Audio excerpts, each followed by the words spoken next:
দুই নাম্বার টাকা হালাল, সুদের টাকা, ঘুষের টাকা, হারাম উপার্জনের টাকা দিয়ে কুরবানি দিলে হবে।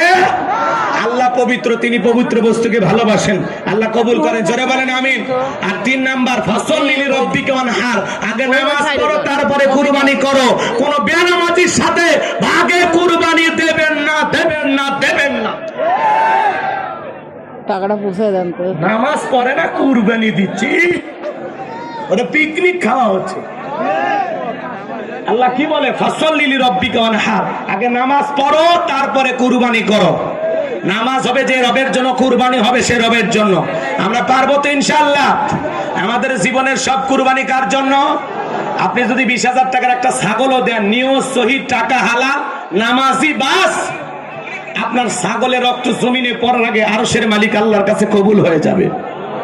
আল্লাহ কবুল করেন, জোরে বলেন আমিন। তিন নাম্বার, ইন্না শানিয়া কাহুয়াল আবতার। আল্লাহ